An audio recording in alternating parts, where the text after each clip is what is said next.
Madison Square Garden in New York is absolutely packed for this one. And what a story it could be if John Kinsella from Midsummer Orchard were to win this world middleweight title fight. Can he somehow find a way to get the better of the Argentinian Garcia Latosa, defending his title for the 5th time? Kinsella in the blue shorts, remember, he is still right in this fight. All those weeks of preparation, good left hand from Kinsella in there again. Latosa keeps on marching forward. This teak-tough Argentinian, so strong, good body shots. Kinsella will be feeling those, every one of them that pounds into his midriff. But Kinsella still looking fresh. Peppering the Argentinian with that left-hand lead. There's the bell to end the 8th round. The referee has to split them. A little bit of after. Thank goodness for that. I could do with a breather myself. It's the excitement. It's the sleep deprivation. I didn't realise they'd be fighting at 4 in the morning. They're not. They're 5 hours behind us. And I thought they'd be outside. Why? Well, aren't they in some sort of garden? Madison Square Garden. So I'm right. It's a world-famous sporting arena, not bloody Kew. My wife's not known for her intellect. Whereas my son is renowned for his charm. Ignore him. Let's hear now from Teddy Malloy, his trainer. Let's see what he's saying to John Kinsella. Keep him safe, Teddy. Keep him safe. Now, did it in the gym, John. Right up the cut. You did it in the gym. You heard the instructions from Teddy Malloy. Box behind him. He's been told to try and work behind that left-hand lead. I'm not much of a boxing fan. You're not alone there. Not by a long chalk.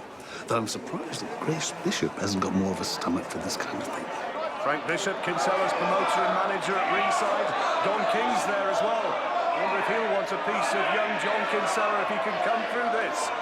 Into the 9th round of this 12-rounder for the world middleweight title. Latosa was a big betting favourite for this one. Good body shots. Kinsella really teeing off with that left hand. Precisely what Teddy Malloy said. Keep the pressure on here in this 9th round. Good left hand again. Rattling that jab into the face of Latosa. Good shot! Left hook! And Kinsella has put Latosa down. Working off that right-hand lead. And the left hook has put Latosa on the canvas. The gun shield is out. And I think No coming back from that. Dead to the world. the title. The referee's going to stop it. It's all over. John Kinsella from Midsummer Orchard in the UK. And the celebrations begin. What a performance. John Kinsella, taken in as a young boy, as an orphan by Frank Bishop, who's there in the ring with him now, sharing the moment of glory, is now champion of the world. What a story here tonight. Midway through the 9th round, and Ladies and gentlemen, please raise your glasses to the champion of Midsummer Orchard, now champion of the world, John Kinsella!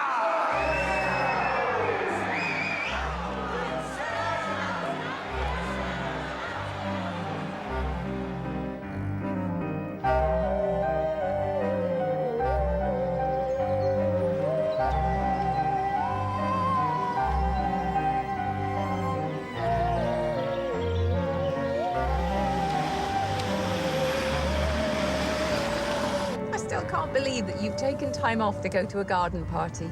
But it's not just a garden party, Joyce. A very grand occasion. You never were much of a boxing fan before. Well, in Midsummer Orchard at this moment, it is hard not to be.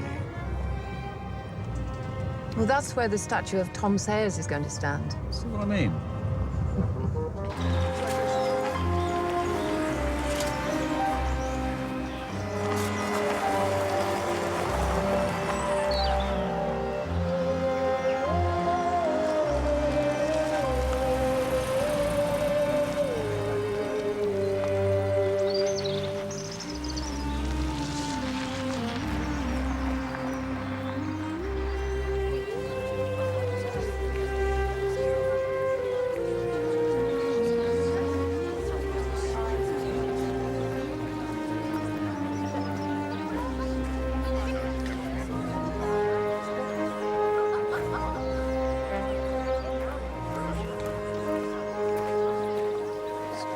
Tom, Joyce, good of you to come.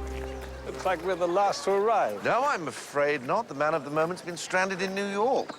John Kinsella? Yes, his flight's been delayed, a security alert. Or as Frank Bishop said, typical Yanks, one glimpse of a burqa and everyone freaks out. Hey, nothing too serious. No, they should be back by later tonight, but there's no reason we can't toast the champion in his absence. Could I get you a glass of something sparkling? All flights from Newark have been delayed. We apologize for any inconvenience. You useless piece of... You're gonna have to go somewhere else if you want to get a signal. Thank you. What were the gentlemen of the press waiting to pounce? Bloody animals. Since when have you shied away from publicity? This is a top-of-the-range phone. It just goes to show. Show what? Money can't buy you everything. Don't get too clever, John. You'll only embarrass yourself. And don't think I can't see you smirking, Malloy. You shouldn't wind him up. That'll be all right, as long as I'm worth money to him. You won't always be world champion. And when that day comes and he's rung me for every penny, he'll drop me like a stone. Just like every other fire he's managed. So what are you going to do about it, Teddy? Grace is working on it. Let's just hope she's had some luck.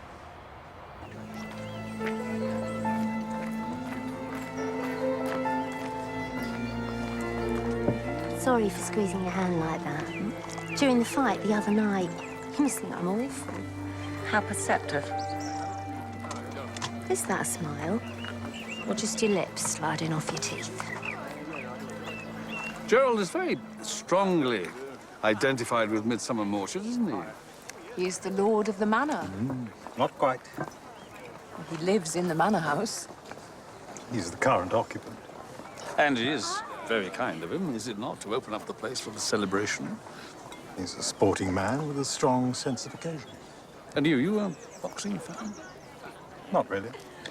But I did have an interest in this fight. Not because of the local interest. Oh, yes. And your wife?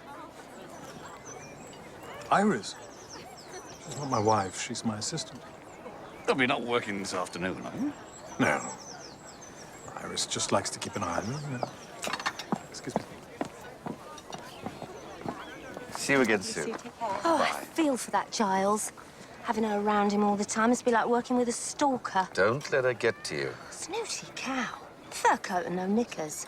I bet she doesn't even have the fur coat. Holding Iris Holman's hands, I wish I'd seen that. I was in pieces till that fight was over. Grace, you are married to a boxing promoter. How many contests have you seen? I've lost count. Anyway, it's different when you're watching one of your own. Libby! Tom, Joyce, Libby Morris, sculptor extraordinaire. Oh, you're making the statue of Tom Sayers. I certainly am. That must be a bit hard, mustn't it? I mean, trying to make the likeness of a man who died 150 years ago. It is, but fortunately there's some photographs of him. And you had a live fighter to pose for you. John Kinsella, before he went off to the States. Gerald here thinks I developed a bit of a crush on him. Is it finished? The statue? Very nearly. Why don't you drop by when you're passing? I'd value your opinion. Yes, you ought to. In fact, I'll be there tomorrow. She did fancy my John. Then they all do. Grace is very protective about young Mr. Kinsella. She treats him like a son. In fact, he lives with her and Frank. Might have been better for everyone if they'd left him in the gutter. Which is obviously where you've left your manners. I do apologize. Can I have a chat with you? Hooray! I finally have your attention.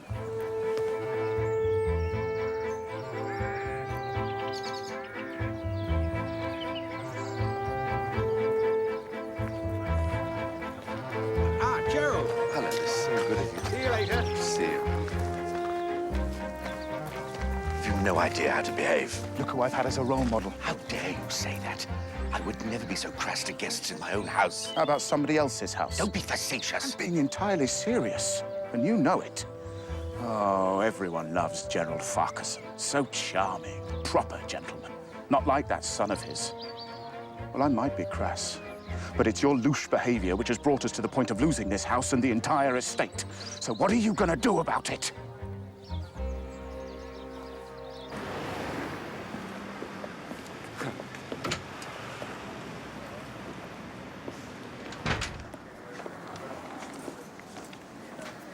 You must be the only shop front in Corston without a message of congratulations for John Kinsella. I'll do my bit for Kinsella. Really? Really. Every time some part-time punter like you comes in, to collect the winnings from his fight. Come on. Win some, lose some. That's not how this business works. I suppose you'd like to reinvest any of this? Nope. Didn't think so. My family thinks gambling is like giving money to the devil. No offense. Don't take. Can you believe they'd be upset if they knew I was in here? Not nearly as much as I am. Thank you.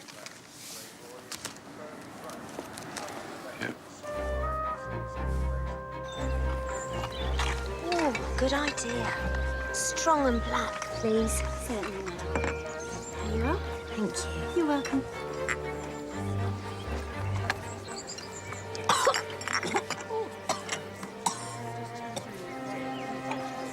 Are you all right?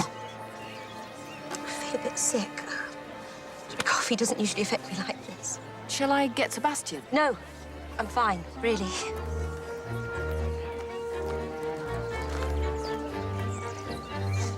For God's sake, Iris, I'm driving. Have a proper drink. Might loosen you up a bit. To do what? Enjoy yourself. Fine. I'll get blotto and lead everyone in a hokey-cokey. Well, that will be worth staying for. But you're not, are you? Staying? I'll get the coats.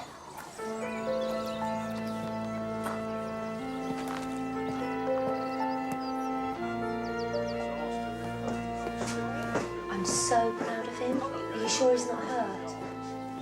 Are you all right? I worry about you two. I miss you when you're gone. Husband, more privacy in here. Are you still there? So when are you back? Oh, no, I'll be up.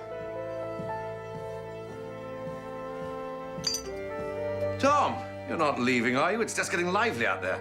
Indeed it is. Time for the good copper to be leaving. Quick brandy? Oh, what I could. I'm driving. Keep me company while I have one. All right. Good man.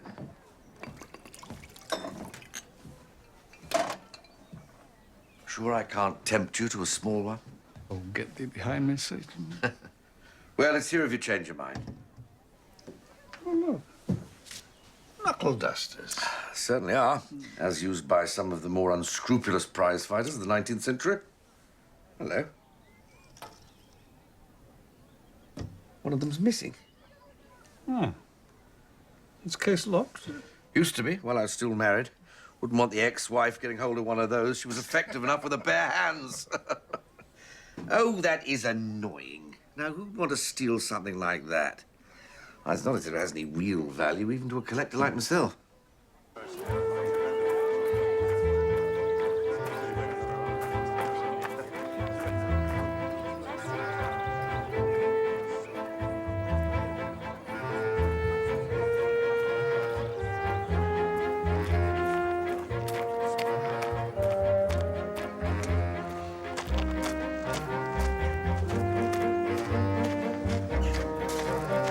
I've been looking everywhere for you. Not now, Sebastian. We're just leaving. I don't think so.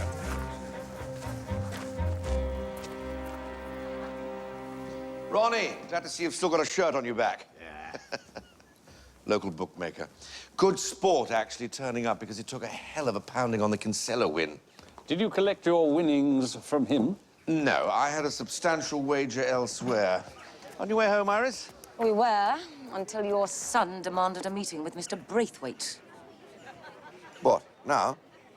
I'll go find them. No, please, don't disturb him. Well, you could be waiting for ages. Why don't you get yourself home? Shall I get you a taxi? No, don't do that. We'll give you a lift home. Gerald.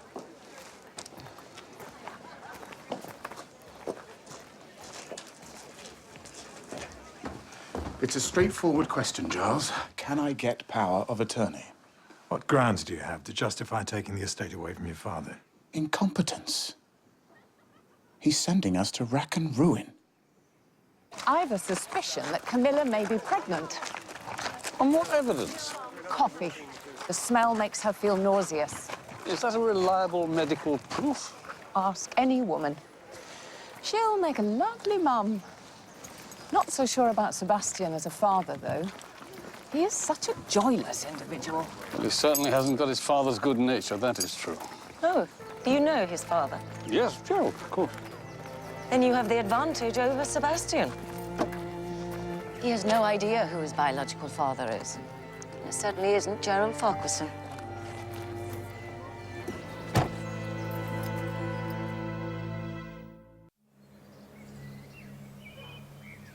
Iris Holman. She's a strange lady. She's not easy. And Giles Braithwaite, he's just a boss, isn't he? So why did she come on as though he was two-timing her? What have I said? Iris Holman is in love with Giles Braithwaite. How do you know that? Oh, you'd have to be blind not to see it. Or a man. Come on. Come on, we're late. Yes, yes.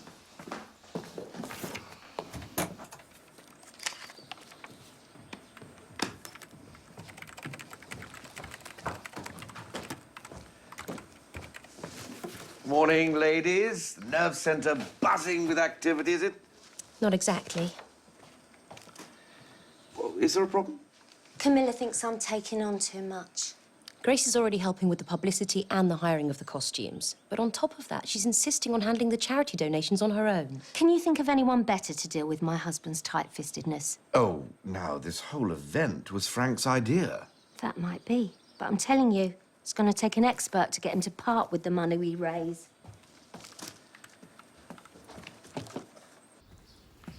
Call from New York. Frank Bishop. Mr. Bishop, you must be very happy with the way things have worked out. Which is why we need to meet as soon as I get back. I'll call round as soon as it suits you. Oh, I intend to.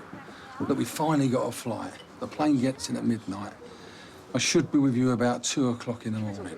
In the morning? Hardly worth you going to bed, really. I'll see you at the office. Make sure you're there. 2 a.m. I'll be here.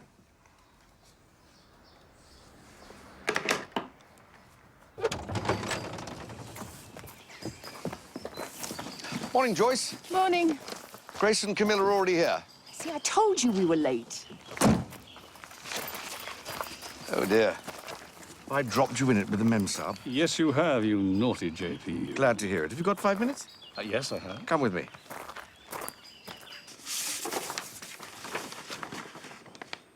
So what do you think?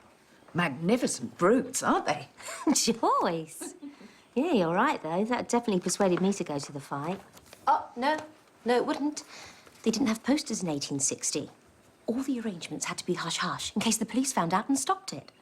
That was 150 years ago. This time round, we need all the publicity we can get. I was only trying to show that I'd done my research. Oh, hey, you don't have to justify yourself to me. I'm not that husband of yours. We're very happy to have you in charge. Definitely. And just to prove it, I'm going to leave early. Sorry, girls, other business that just won't wait. Well, it's very pretty. It's more like the setting for, a village fete than a bare-knuckle fight. Not any bare-knuckle fight. The very first World Championship fight. Great Britain versus one of her upstart colonies. Ah, that would explain the surrounding razzmatazz. Well, that's just because we're trying to raise a little money for charity. There'd been none of this when Sears fought Heenan back in 1860. Why not? Prize fighting was illegal. The venue was kept secret till the last possible minute. But everyone knew a fight was going to take place. Oh, absolutely. Queen Victoria herself took a very keen interest. Was she in the crowd? No, but Dickens and Thackeray were, along with several members of the aristocracy. Any of your ancestors there? Of course, that's where the fight was staged. What, in this very field? Right in our backyard.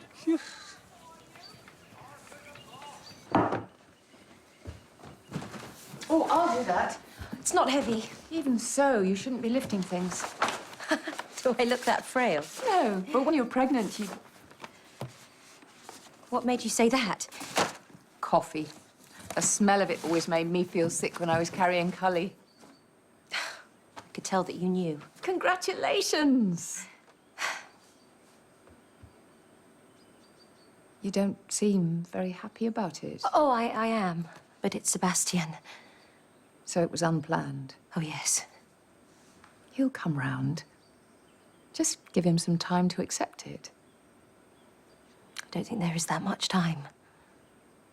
You know, Tom, standing here, I almost feel as if I was born out of my time. And I belong back at that Sears-Heenan fight with all the other idlers who call themselves nobility. Oh, come on. Being a bit hard on yourself there? I don't think so. The aristocracy were never the backbone of this country. The devil of it is that I'm not idle. Just never really seen the point in most things. Well, nothing at all? Oh. Of course, I was steered along the usual route, Eton, Oxford, but spent more time studying the turf than I did my books. Well, ever the athlete, eh? Oh, afraid so. And I'm a lousy gambler. Thrill of the chase appeals more than the winning. The bookies must love you. They send me valentines.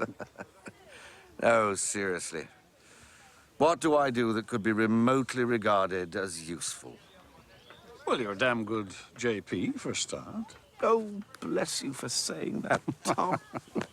Oh, I almost feel good about myself now.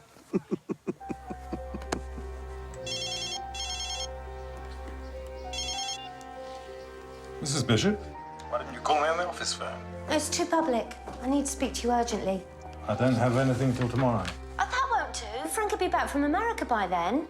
Come to the house this afternoon. Sounds as though it can't wait. No, it can't. Believe me, this is something Frank Bishop's had coming to him for a long time.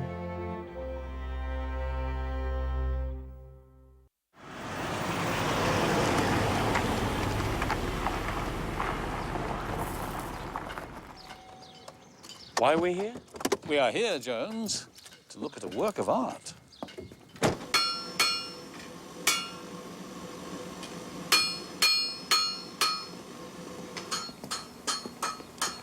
Mr. Kentui.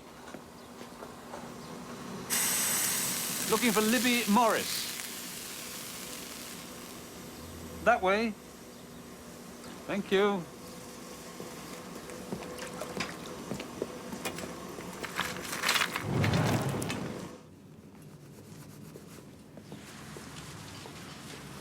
Ah, Tom. Ken told you where to find us, did he? Not in so many words. That's Ken. Expresses himself through his hands, as does his fiancée. Ah, you came. What do you think? I think that's very impressive. Tom Sayers in all his glory. I wish. It's only just back from the foundry. Needs a bit of work before it's ready for the village square. Libby's up against the clock to get this ready in time for the reconstruction of the Sayers-Heenan fight. What's that in his left hand? That is the charter granting him freedom of Midsummer Orchard. I've never heard of that. That's because it didn't happen. We must allow the artist a certain amount of license. More like the artist working to a commission. The charter was Frank Bishop's idea. And he who pays the piper. Frank Bishop paid for this? As a tribute to Sayers' links to the area. Frank Bishop? I thought he was surgically attached to his money. Oh, I know folk regard him as a Johnny-come-lately and a bit rough around the edges, but he's a sporting man, and that must count in his favor.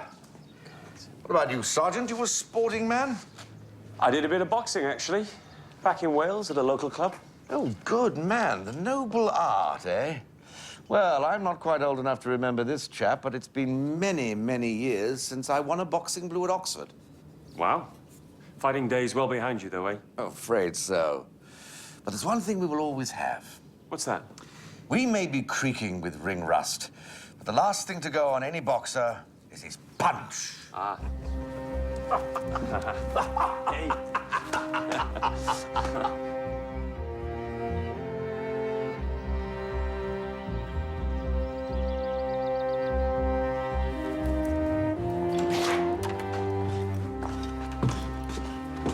No, leave the lights off. I've got someone coming round later. And if he finds you in here, it'll just set tongues wagging all around the village. Okay.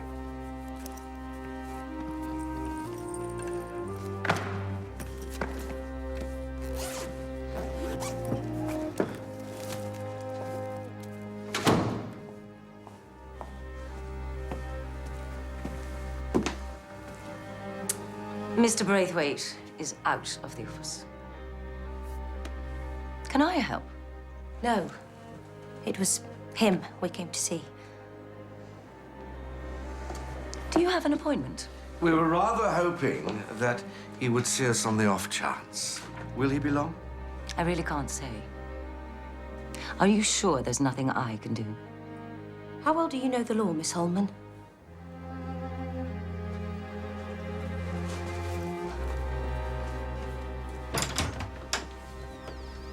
Appalling woman! Why does Giles put up with her? Because she runs the office like clockwork, is why. Well, she gives me the creeps, wanting to know my business. We came to see a solicitor, not his assistant. Well, she's a little self-important, but don't worry.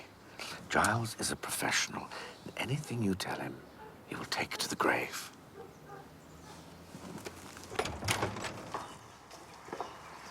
I'm sorry for dragging you out here. It's just I didn't want word getting around that I've been to your office. Make it sound as though the place is under constant surveillance. It's a small village.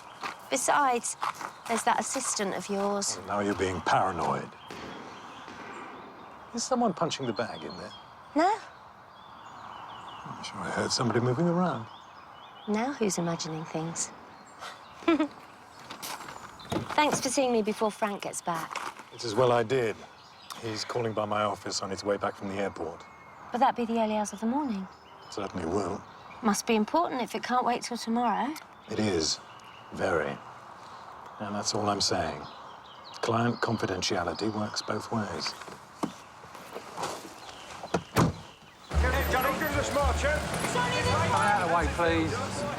Give us a break. It's got a world title fight. Get stable. You'll get used to this, son. You're big time now. Big time? I'm still lugging my own bag. Where's the limo, Frank? Don't be silly. Limos cost money. They do, Teddy, and we'll leave it at that, eh? First port of call, nice hot bath, then bed. First port of call, bed. Although we might soak one another down in the bath afterwards. Don't you ever think of anything else? You've had me living like a monk in the build-up to that fight. Thinking about it's all I've been able to do. Well, training's over. She's waited long enough. Well, she might have to wait a bit longer, because the first port of call is Braithwaite's. What, the solicitors? At this time in the morning? I've got business that can't wait.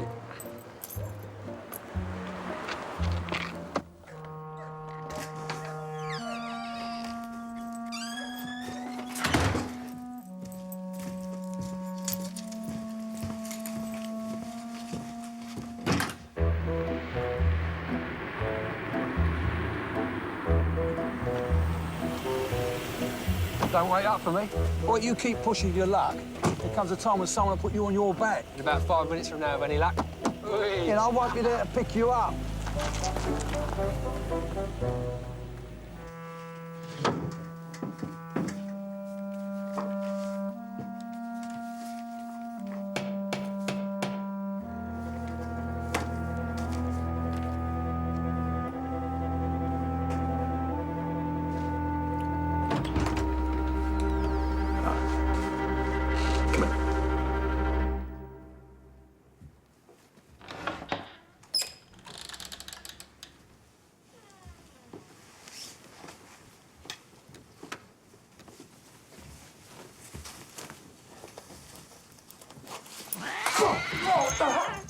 Bloody cat! I just trod on him.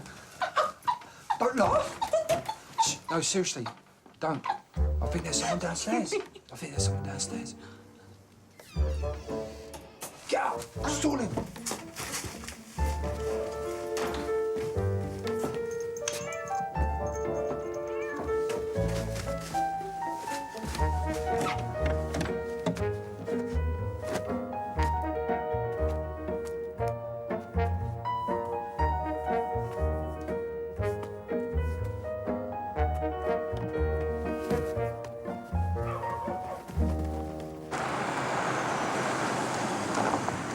Yeah.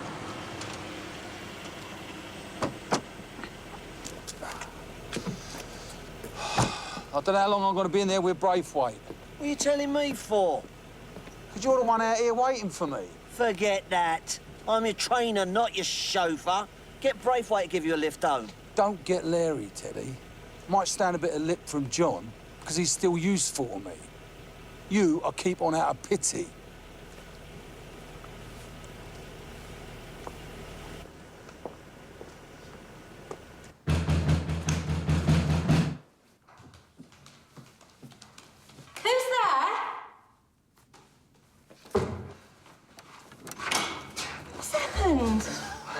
I nearly got caught trying to take something that wasn't mine. Champion of the world and arriving back like a thief in the night. Did anyone see you? I don't think so. All the same, you need to watch your back. No, I don't. You always do that for me.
Looks like he's suffocated.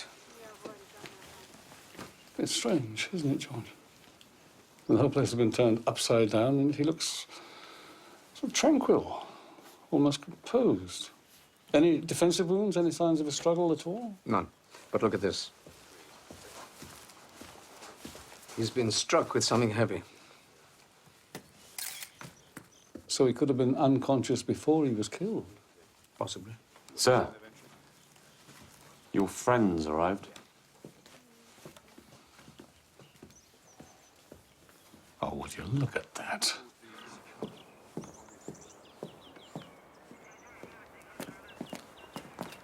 Tom, awful business. I came as soon as I heard. And how did you hear? Bush Telegraph. Place like this, word gets around like wildfire. You know where to find me if you need me.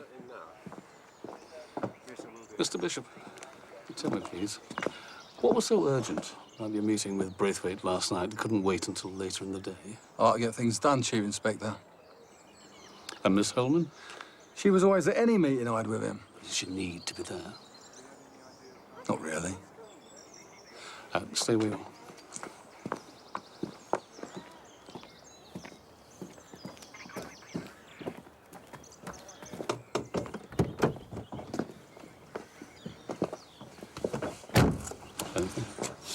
She's a hard one. I need more time with her. So this time, I think a more robust approach is required.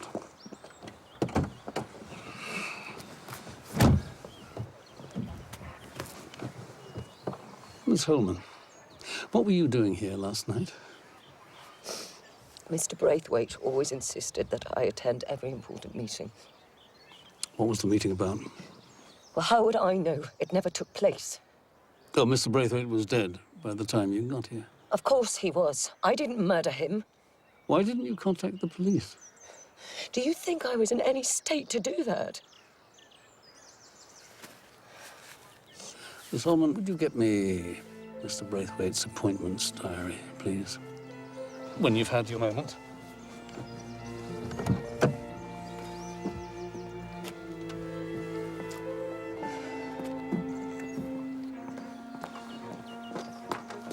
Mr. Bishop. Mr. Bishop, how upset was Miss Holman when you met up with her last night? Practically hysterical. Mr. Malloy? Is that true, what he just said about Miss Holman? I was sat in the car. It was a good while before Frank called me inside. How come? Well, he talked to her for a few minutes. I could see him through the window. Was he just talking to her or comforting her? How can I tell? Well, did he have an arm around her? I don't think she's the sort of woman you put your arms around under any circumstances.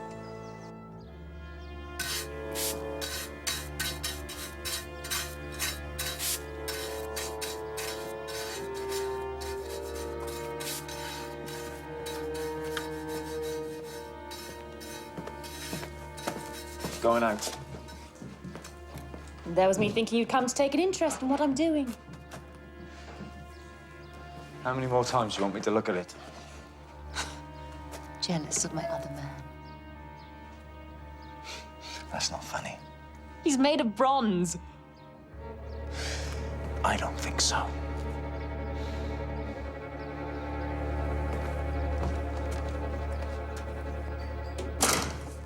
Frank's in bed.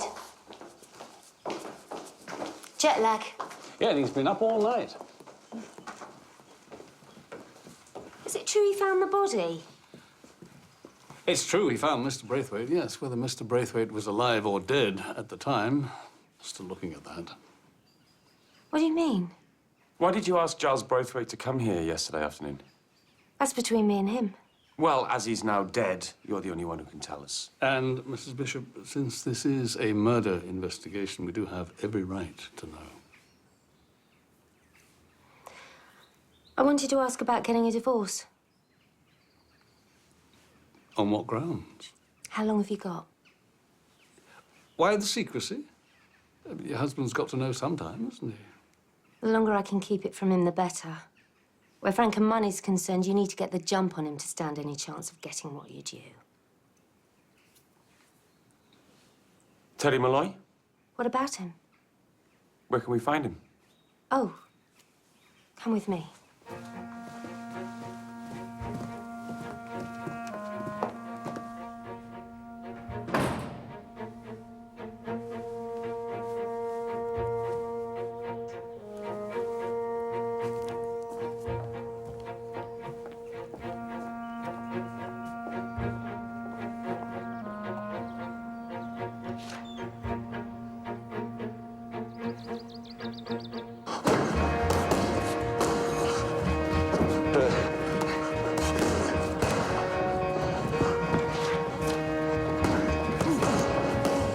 Grace, what are you doing? We're working. I wanted to see you. I thought you were on your own. Mr. Malloy, thank you. John Kinsella.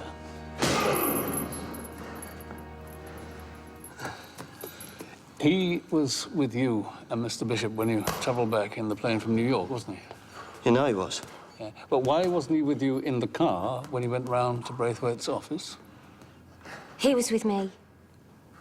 I asked Teddy to drive him straight back here from the airport. Sounds as though you've got him under some sort of curfew. You obviously don't know about his reputation with women. If you let him off the leash straight after a fight, there's no holding him back as far as women are concerned. Lock up your daughters? And your wives, mothers, girlfriends.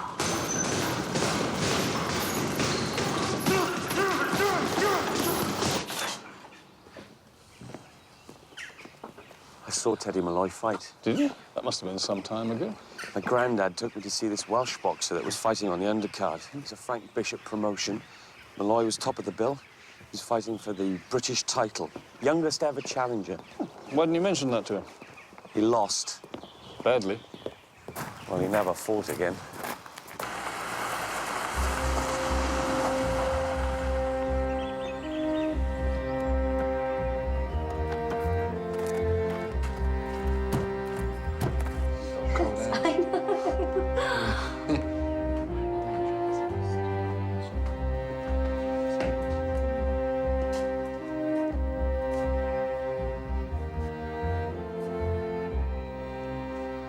Not interrupting anything, are we?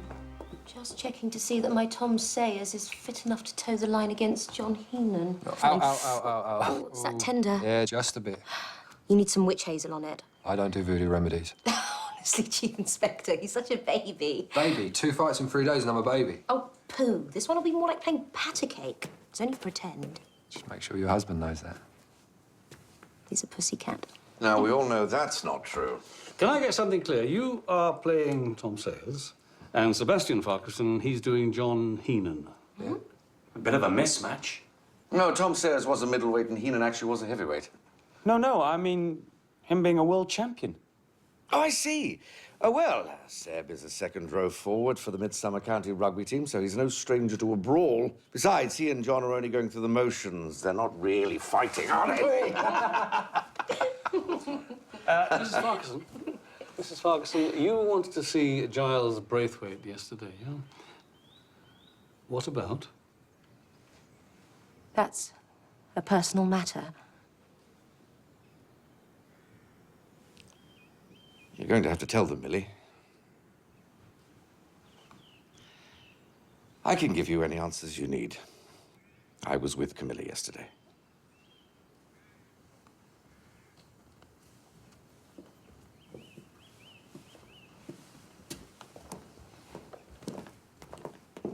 Thanks, Tom. Camilla's been a bit emotional of late. Well, she would be, wouldn't she? The pregnancy. You know about that. Well, it's exactly why it's not the right time to be thinking about a divorce. Another one. Is that why she went to see Giles Braithwaite? Yes. And you were quite prepared to support her in this? Well, you saw the way Sebastian treated her the other night, and it's not an isolated incident. I'm ashamed to say my son is a bully. Iris Coleman says that Sebastian is not your son. Oh, that woman really has become very bitter. Yeah. Yeah, but is it true? He was fathered by another man before my wife walked out on me and Sebastian. Is Sebastian in touch with his natural father? Not unless he goes to seances. The man was a playboy, drank himself to death. So you raised another man's child? I raised my son, which is why I feel responsible for the way he's treating that poor girl.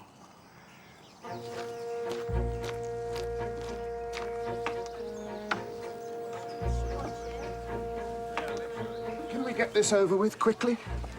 Busy man, Mr. Farquharson. If you must know, I find it all rather upsetting. Oh, really? How many times have I told you it's got to look better than that? Come on, pull your finger out.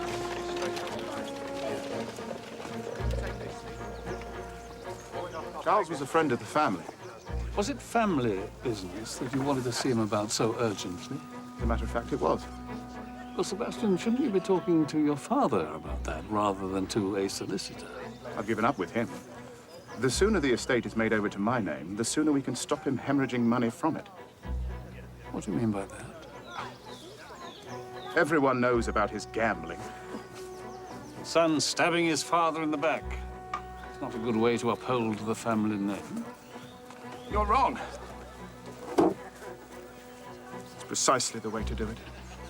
Lock up the lunatics, keep the incompetents away from the finances, and leave the running of things to those that know what they're doing. Oh, survival of the fittest. What a wonderful philosophy to pass on to your child. I don't have a child. You single, huh? You say that as though it's something to do with me. Well, isn't it? I'm not sure who the father is, but the child is not mine. I'm absolutely certain of that.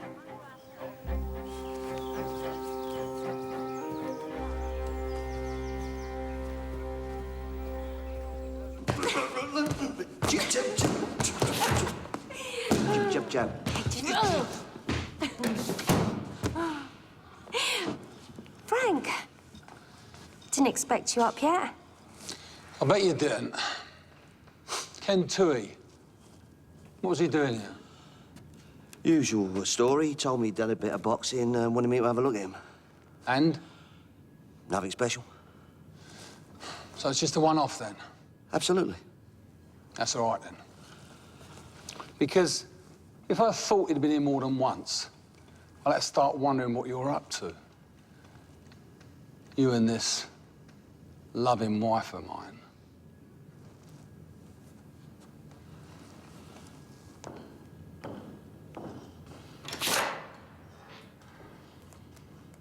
Gerald, he deserves a better son than Sebastian. Gerald's no saint, sir.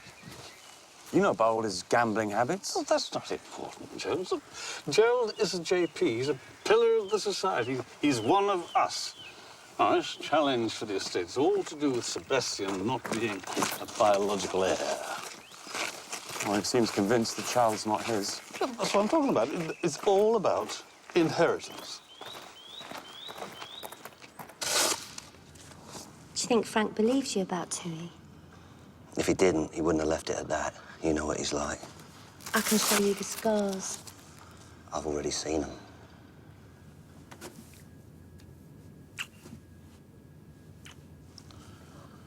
You don't think Frank killed that solicitor, do you?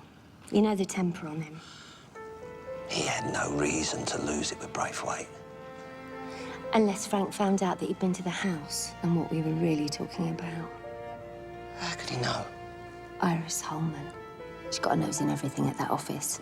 Well, that's not healthy for us. Or for her.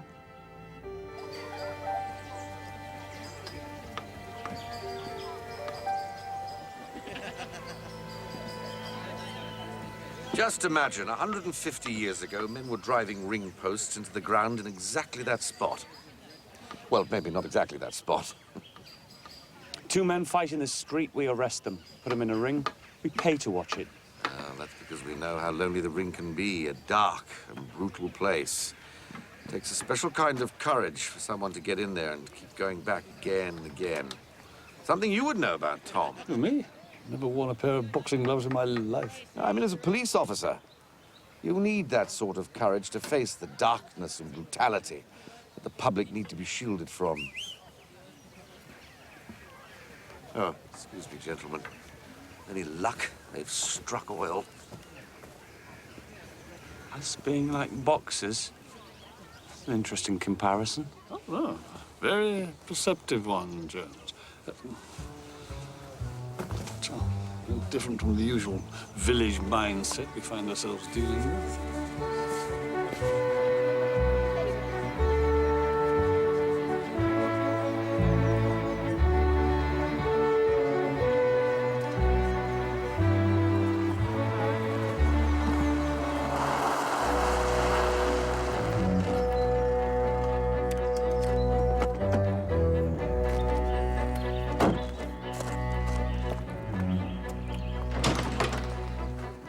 Iris.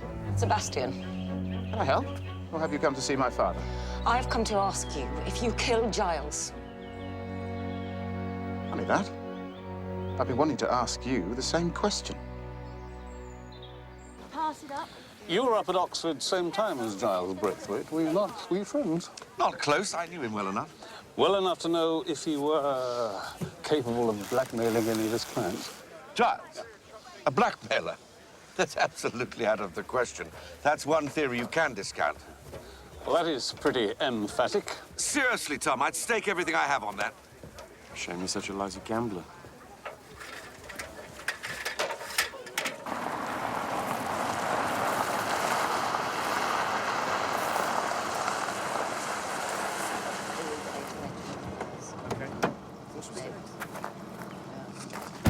What do you want, Bishop? Not you. Can't see the man in the house. You got a damn nerve coming here at all. What are you going to do, set the dogs on me? I give them all the pleasure. Sebastian! Inside the house, now. This is not finished. I'm sorry about that, Frank. What's all that about? No idea. All a bit mad, and the aristocracy. It's all that inbreeding. You just have to accept it.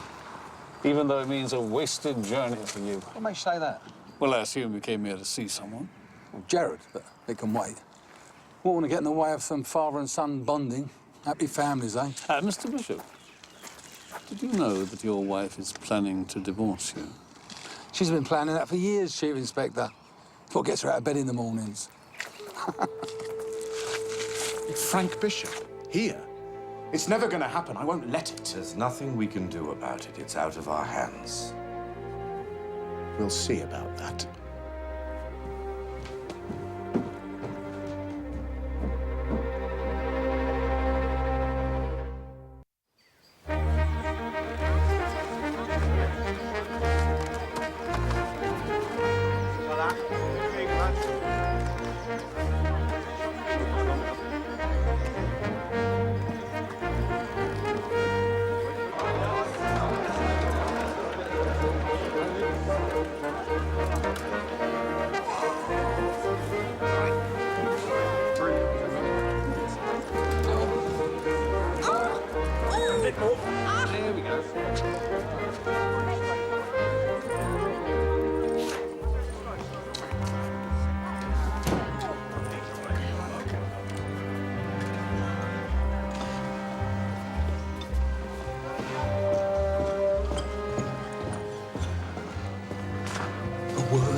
Braithwaite about divorce. Are you surprised? Yes. Surprised you didn't insult anyone's intelligence with a story like that. I don't know why you really went to see that solicitor, but Malloy and Kinsella are bound to be mixed up in whatever it is. Why is it so impossible to believe that I just want a divorce? Because divorce wouldn't be enough for you.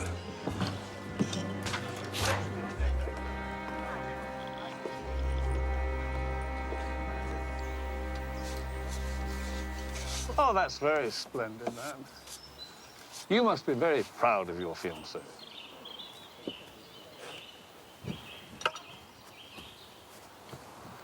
Apparently not. Not a match made in heaven, Chief Inspector. No celestial choir singing when you met, then? Afraid not. But when I first laid eyes on the studio space, the back of his forge... Is that how you two first got together? You bet. And you've seen those muscles. I was happy enough to engage him at close quarters. But that's not the same thing as being, you know, properly engaged. Is it? True.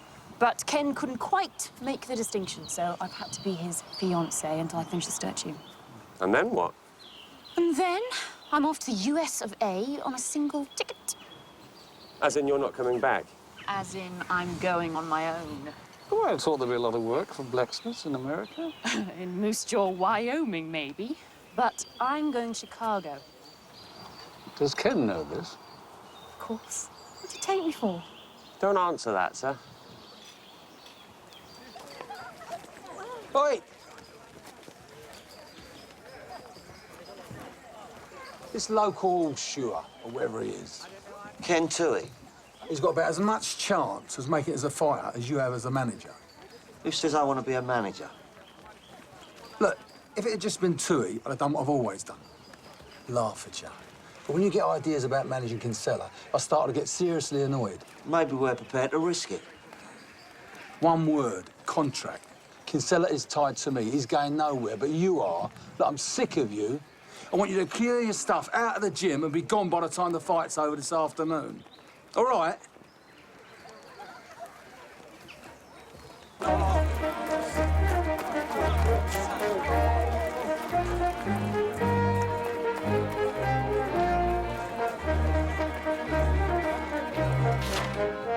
See your eye matches your eyes. No.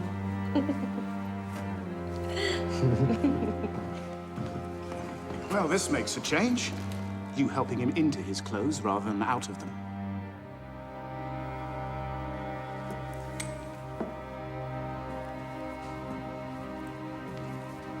I'm glad he sacked me. Well, I'm finally free of him. We can be together now.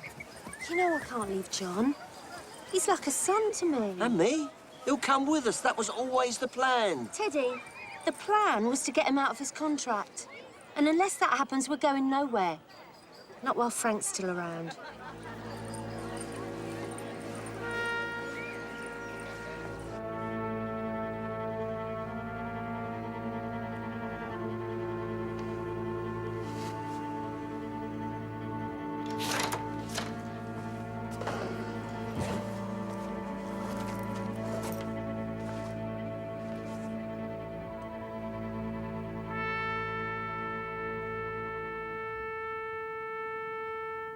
Gosh, he only went to get his costume on. Grace. Frank should be here by now. Relax, he's never missed a photo opportunity yet. Do you think you could go and see what's holding him up?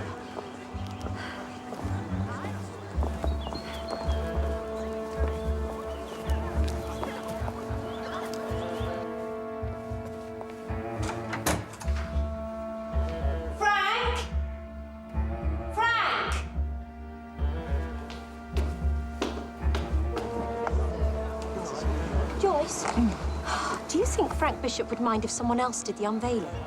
Well, the whole event was his idea, and his money paid for the statue.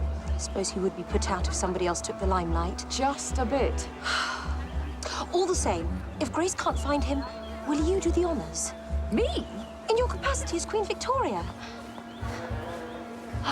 Get ready. You're on.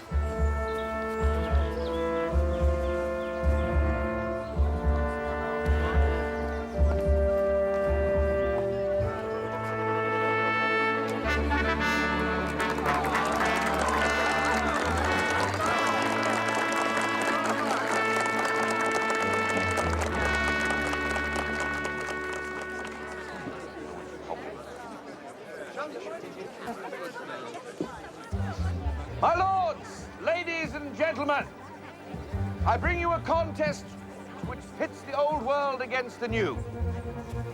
One where a misguided son of Yankeshire will learn that the hand of the foreigner, when raised against a son of Britannia, must be aided not only by the strength of a lion, but by the heart, too.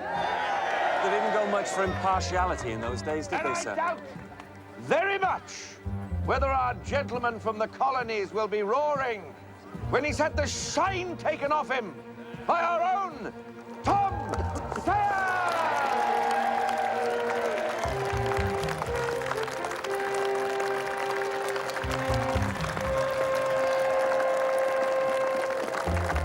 And now I would ask you all to join me in showing an invader how he is welcomed to the shores of Great Britain, Mr. John Heenan.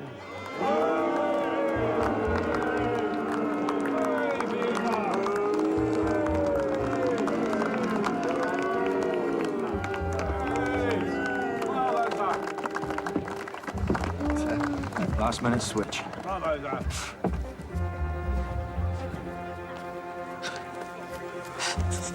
They're only pretending. Don't worry, you're Ken will be all right. It's not Ken I'm worried about, it's John.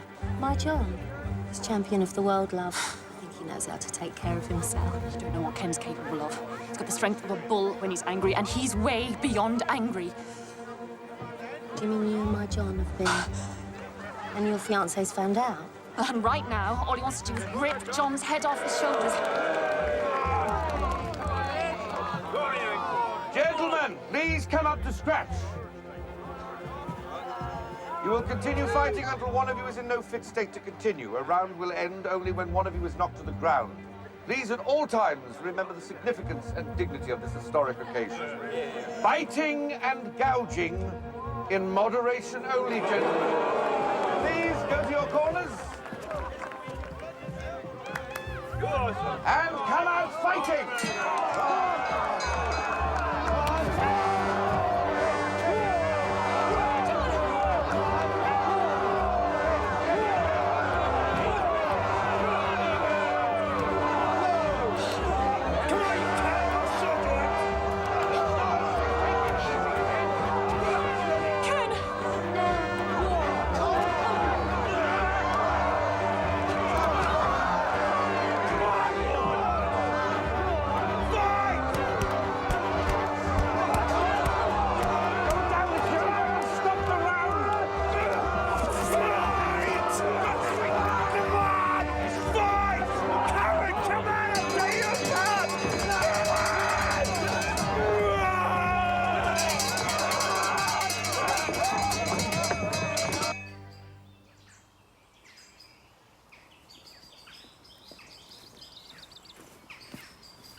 Mind just waiting.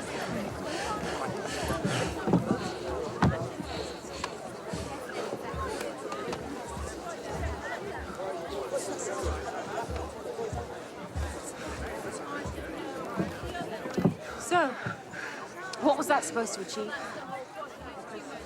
Well, you say I never take an interest in you.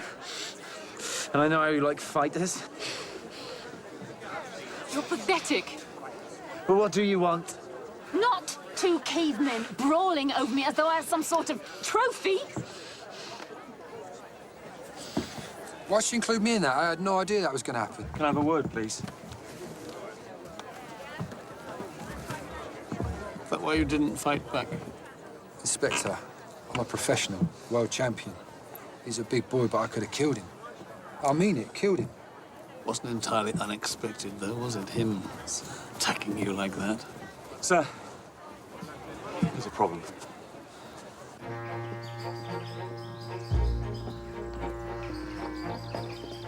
You stay here. Mr. Malloy.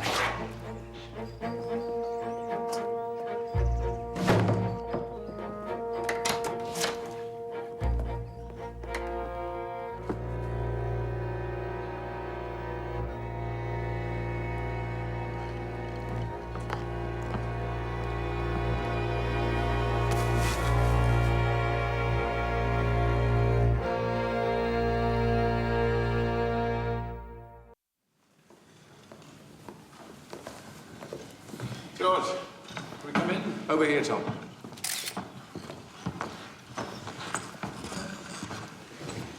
Same again, really. Death caused by suffocation. But the cut on the left cheek would indicate a heavy blow. So he could have been knocked unconscious before he was killed? Well, if he was, a matching blood sample was found on a cushion in his living room, which would suggest it happened there. Well, that would mean the killer having to carry the body all the way up from the living room to here. Dead weight. Literally? Possible with a fireman's lift.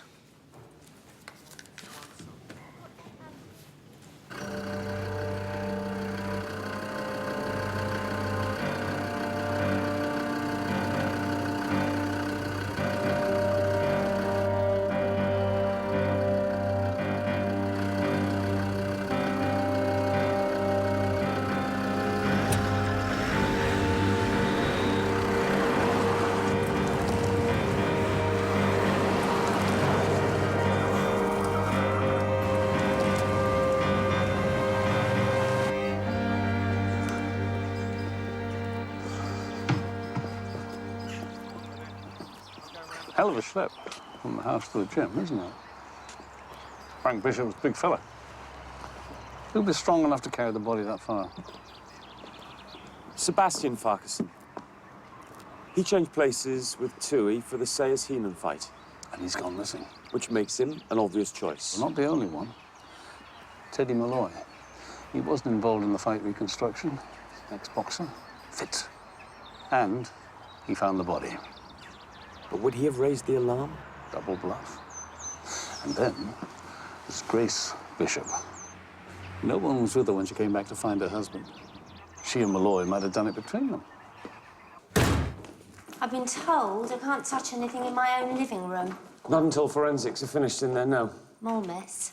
I know it makes me sound cold, but I'm not one for tears. I'm not the emotional type. Oh? I remember you being very emotional. Now, did it in the gym job. Right uppercut, left hook, you know how it goes. Keep him safe, Teddy. Keep him safe. Keep that jab going. Box behind it. That was different. I remember something else, too. I worry about you, too. I miss you when you're gone. Husband, more privacy in here. You were talking to Teddy Malloy. Was I? You and Teddy Malloy, you love one another. And Teddy Malloy is the real father figure to John Kinsella.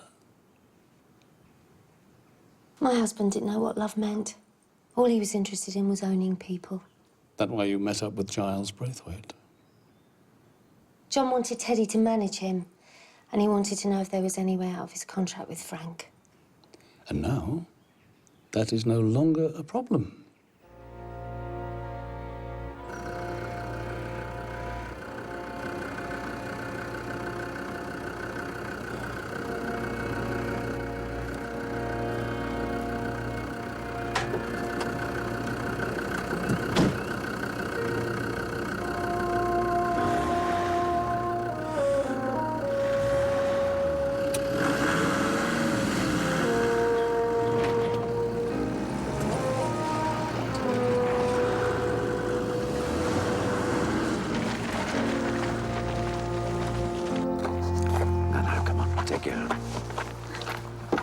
Has Kinsella got two women on the go at the same time?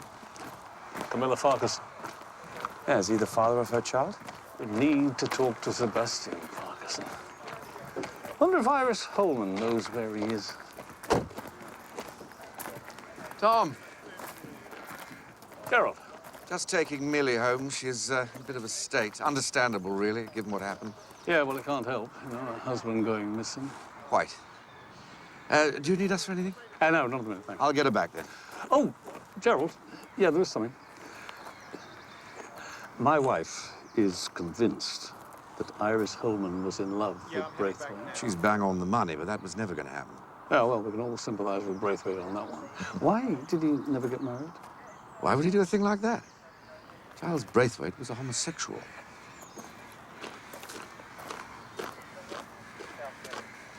Why should I know where Sebastian Farquharson is? He is a man I try very hard to have nothing to do with. Oh? But you were talking to him yesterday at Morchard Manor. That was work. Unavoidable.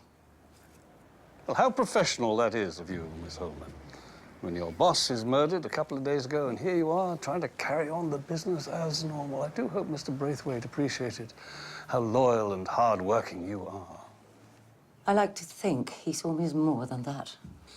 Some kind of fondness between the two of you? You make it sound as though we had feelings for one another. I think you imagined that to be the case. Must have been very hard on you, Miss Holman, when you found out he was homosexual. No, he isn't. He wasn't. Yes, he was. It wasn't him. It was Sebastian. The whole thing was just disgusting. Tell me more. How did you find out? I'd left a folder in the office, and I went back after work to collect it.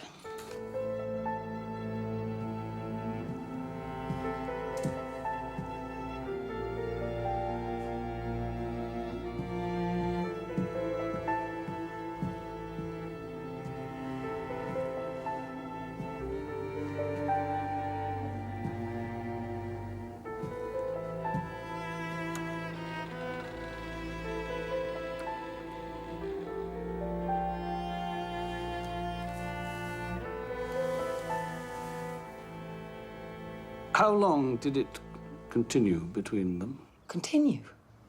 They were not a couple. Once I had caught them, it never happened again. You made very sure of that, didn't you? Kept a very close eye on Mr. Braithwaite. That was for his own good. He wasn't like that. He wasn't.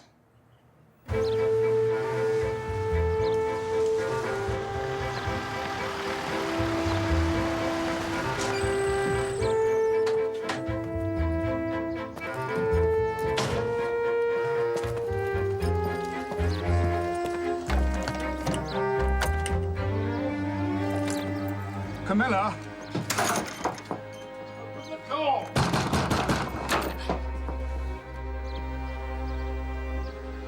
I promise you, I only want to talk.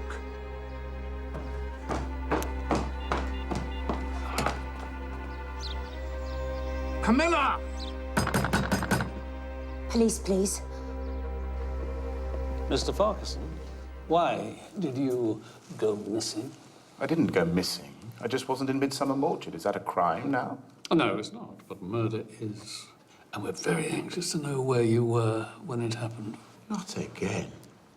I've told you all I can about Giles Braithwaite. Not talking about Giles Braithwaite, I'm talking about Frank Bishop. Bishop? He's been murdered.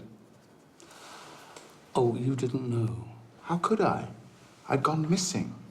And why was that? I wanted to get away from this inbred little scandal hole where everyone knows everyone else. Or think they do. I've had enough of it. Oh, there's a surprise. I thought you wanted more. Or have you given up trying to get your hands on your father's estate? Couldn't care less. None of that matters anymore. Not since Giles was murdered.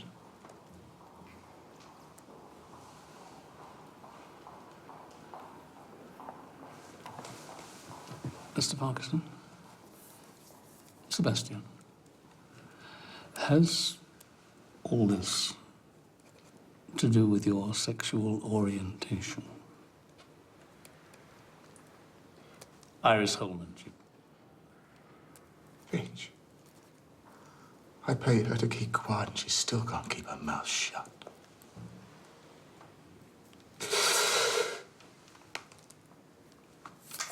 It was only a fling. At least that's what I thought.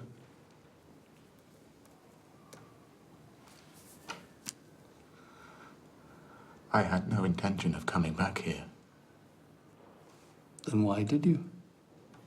I had to see Camilla. Say sorry to her. It's not much. But it's the least she deserves. And Iris Holman, you said that you were paying her to keep quiet. Blackmail? Did he actually use that word? Yes. He said that he gave you money in return for your silence about his homosexuality.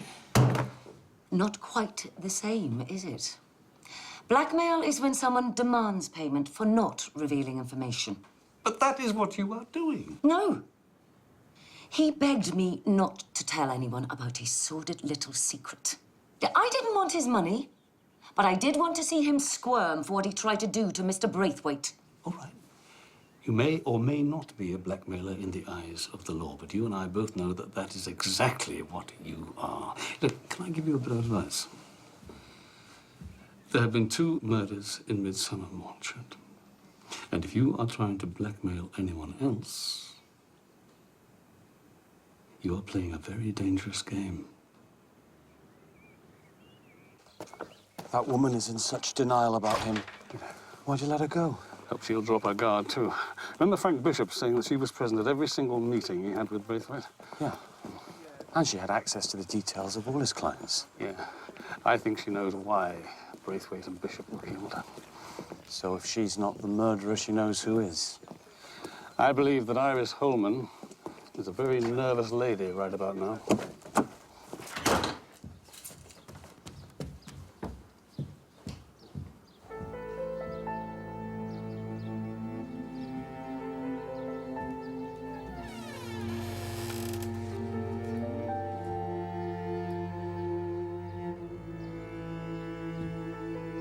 Chief Inspector Barnaby, please. Iris Holman. Hello, Chief Inspector. My flat's been broken into. No, I am not staying here. Meet me at the statue of Tom Sayers. There's something I want to show you. Hello? Hello?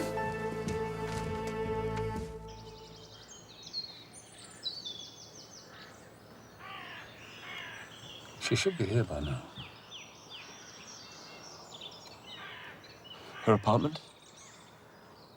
Yeah.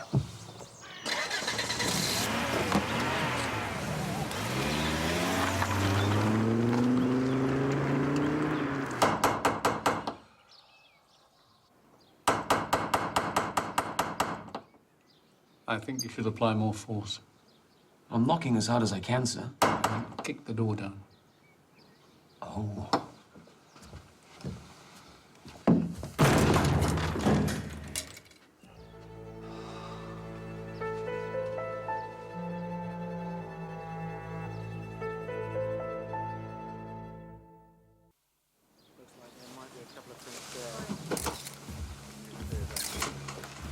Cause of death, suffocation. Same as Bishop and Braithwaite. Yes, but she wasn't knocked unconscious beforehand. There's no need. She's not as strong as them. Wouldn't have put up as much of a fight. Or maybe our killer was someone who would never hit a lady.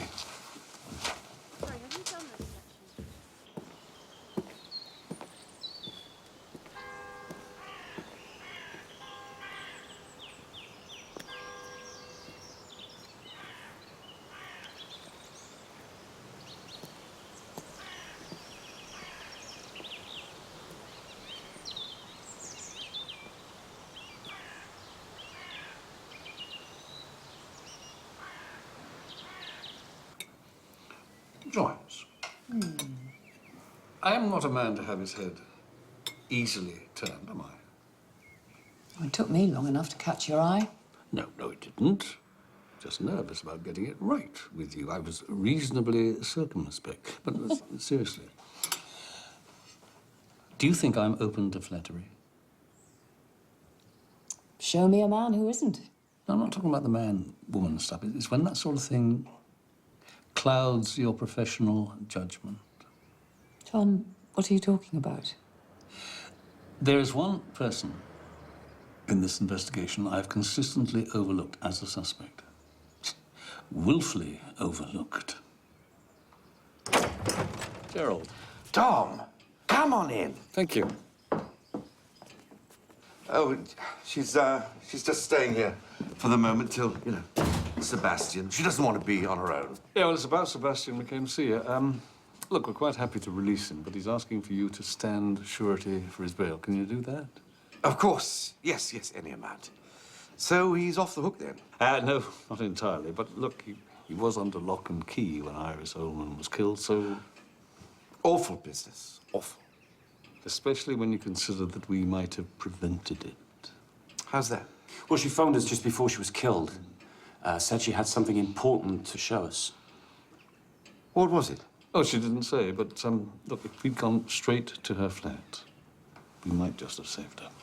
But she was insistent that we meet her at the statue of Tom Says. Why would she do that?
Hello, Chief Inspector.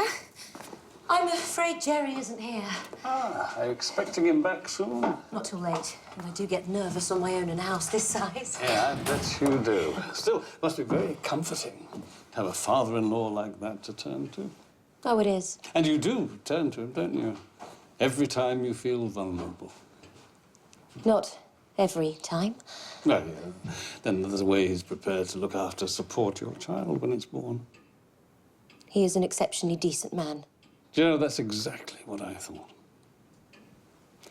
But that was before I realized the child is his.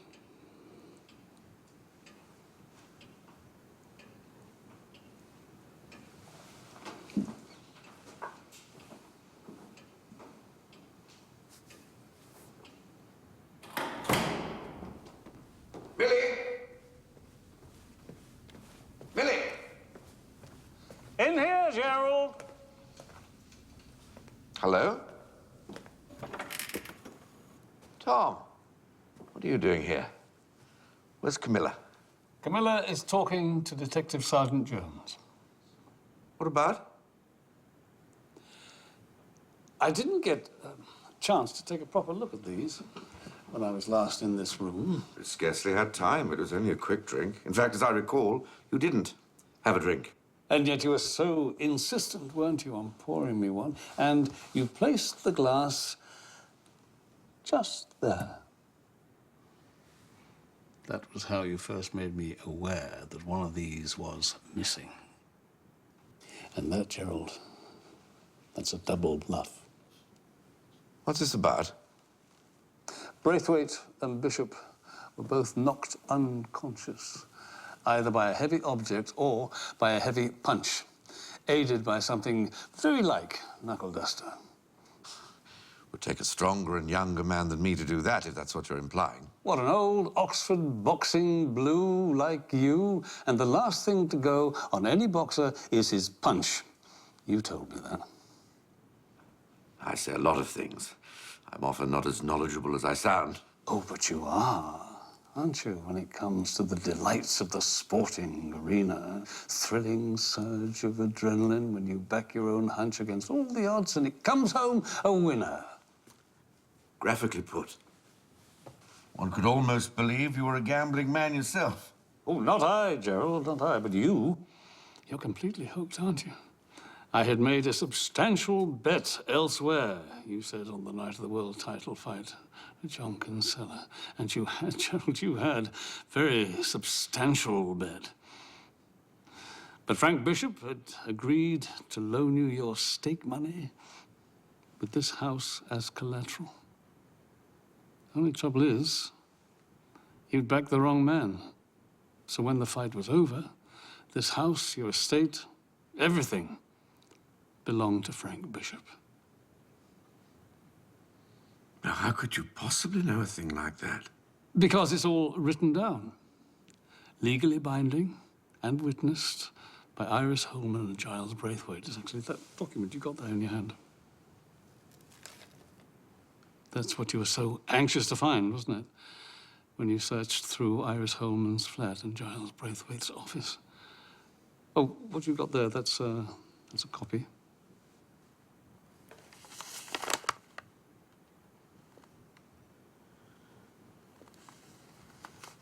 We have the original. Tom Barnaby, I do believe you've set me up. Can I see Millie before you slap on the cuffs? Bishop and I struck a wager, fair and square, except that it wasn't fair. Had it been, I would have honored it. But it was your choice to bet against John Kinsella. What's unfair about that? The fact that Bishop advised me to do just that. Kinsella's late nights and womanizing that have caught up with him. He's got no chance of winning this fight. But he's red-hot favourite. Which is why I placed a considerable amount of money on his opponent. Not in my name, obviously. I'm telling you this in strictest confidence. Of course. But you're a bit of a gambling man. Thought you might like a taster. Not as much of a gamble. Bishop was very keen to loan me the stake money. Big win would have gone a long way to easing my financial worries. Caused by gambling in the first place. Quite. As soon as Kinsella came off his stool in the opening round, I could see the shape he was in. I knew that I'd been conned.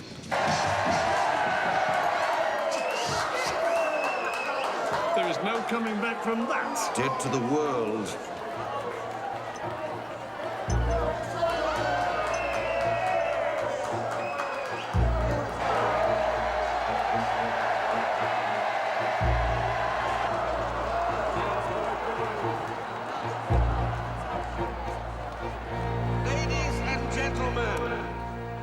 So you went to Braithwaite in the hope that because Bishop had lied to you, this would somehow nullify the legal document giving your estate to him? Bishop's coming here tonight, straight from the airport. All I can suggest is that you turn up and appeal to his better nature. He was on the take from Bishop. I knew I had to get hold of that document before Bishop got back. And because Braithwaite was batting on Bishop's side, you had no option but to kill him. Oh, that wasn't the plan, but I was up against time. I implored Bishop to delay any announcement of the estate now being his. He agreed, but only till after the Sears-Heenan fight. As soon as it was over, he intended to pronounce himself Lord of the Manor. His phrase. And you couldn't have that. I took Bishop to be a sporting man, but I was wrong. I couldn't have someone who would behave in such a fashion, inheriting the Farquharson estate. Noblesse oblige. Absolutely. Couldn't have the people of Midsummer Mortuard left in the hands of a man who was little more than an asset stripper. Not to mention protecting the family inheritance, especially now, when you're expecting a child who actually is of your bloodline. Sebastian is my son, and always will be. I had no idea he was gay until Millie came to me for help. She was so in need of looking after. Bad form. Father-in-law and all that, but I don't regret it. And I don't think Millie does either.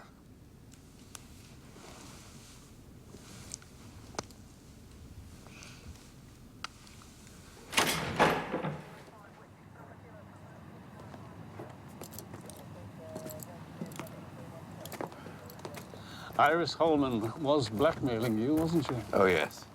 She held the document that legalized the wager. She was asking for money, but what she really wanted was revenge. On Sebastian? On the world. You do know it doesn't matter that Frank Bishop is dead, do you?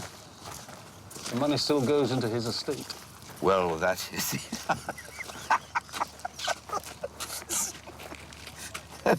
That is the irony of it. You see, Frank Bishop was so determined that his man would win, he did a bit of pre-fight tampering. Kinsella didn't know, but he was told this morning he had failed a drugs test. That means he'll be stripped of the title. And the wager is void, and the estate is still mine. So no need for all those murders? None at all, Sergeant. What a waste. What a pitiful waste. Although, when you think of it, Braithwaite, a two-timing lawyer, Frank Bishop, a ruthless main chancer, Iris Holman, an embittered blackmailer. And what am I, other than a gentrified waster?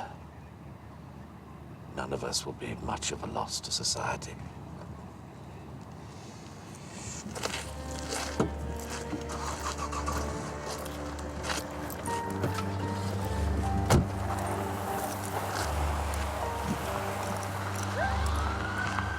He got his son's wife pregnant. He gambled away his family fortune. And people like him. Well, I certainly did. Yeah. He stitched you up, didn't he, sir? Yes. Killed 3 people, carried out those murders meticulously, clinically, right under my nose. What kind of a man does that? JP. A pillar of the community. And certainly not one of us at all.